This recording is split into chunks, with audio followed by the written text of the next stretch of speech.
Hi, I'm Steve Barasch, founder and president of Barasch Architects and Associates, Inc., a 33-year-old architecture, planning, and engineering firm. We have offices in San Luis Obispo and Pasadena, California. I hold a Bachelor of Architecture degree from the University of Arizona and a Master's of Architecture and Urban Design from Rice University in Houston, Texas. Spent 3 years in London as the first PhD student at the Architectural Association, studying in conjunction with the Tavistock Institute of Human Relations. I founded my firm in 1977 in Pasadena, California, on the premise that innovative architecture creates lasting value for our clients and the general public.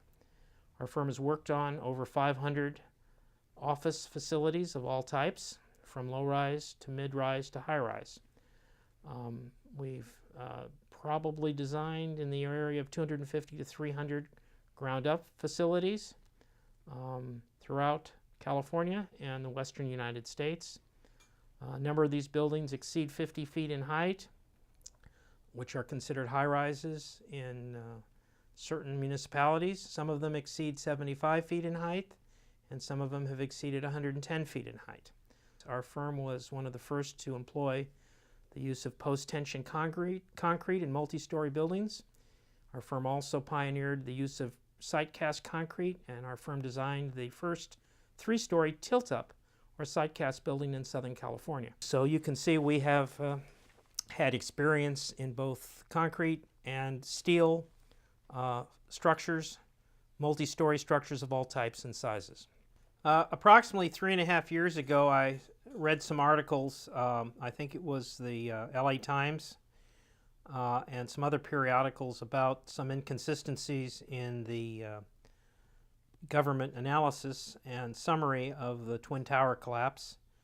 And about 4 to 6 months later, I attended a lecture here in the city of San Luis Obispo, I think presented by Richard Gage and some associates, that went into more detail about some of those inconsistencies, and how the third tower, which was not hit by a jet aircraft, also collapsed almost at the same time. So it certainly raised some curiosity in me about these circumstances. Some of the inconsistencies that I found rather curious was the fact that the buildings came down rather fast. They came down in a rather symmetrical pattern. They came down from the top down without a asymmetrical form at all. Buildings tend to be delayed as they collapse. They don't just pancake down like this in a very short period of time.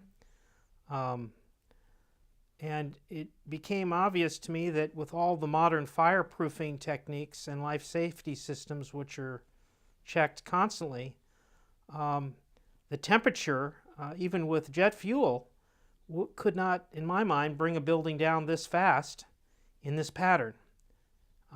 There would have to be some delays where some of the lower floors, which may have not been impacted by the crash, would support the collapsing upper floors for a period of time. And clearly a more asymmetrical pattern should have been present.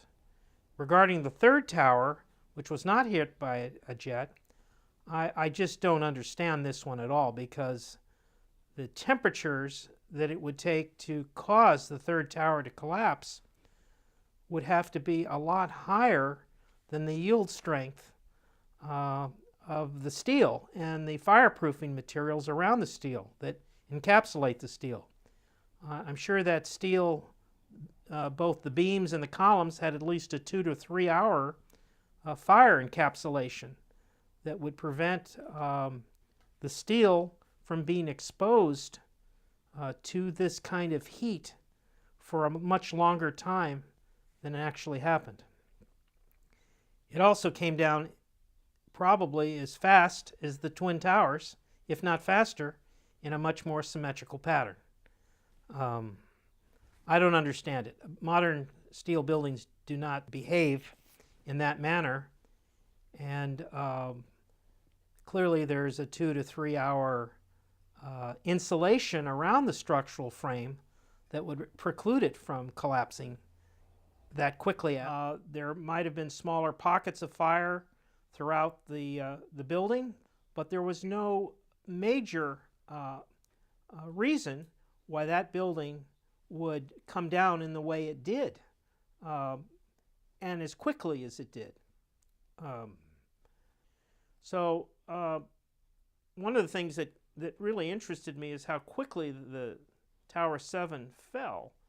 I'm told it fell within 7 seconds approximately from top to bottom. This building was built in the mid-'80s apparently and met all the known codes at the time. Buildings just don't behave like that. If floors fall, they tend to fall and are braced by the floor directly beneath it. And there's some delay there. And then the next floor falls with 2 floors and there's some more delay. Apparently there must have been some reason why the acceleration of the floors above fell in such a brief time. It was built apparently to a fairly modern code which required stiff columns, stiff beams, and a great amount of fireproofing throughout the beams and the columns. So this is a mystery to me. There must be some other factors that may not have been considered. There is a lot of conspiracy potential here and a lot of alternative theories that I don't know much about. I'm speaking more as a practicing architect with a firm that's been in business 33 years that has never seen anything like this. There needs to be a lot of further investigation into other possible theories of why this building collapsed due to fire and any fire-related occurrences that might have been present at that building. I mean, clearly, if buildings don't behave like this, there needs to be a more thorough investigation of what may have caused this building to collapse in the manner that it did.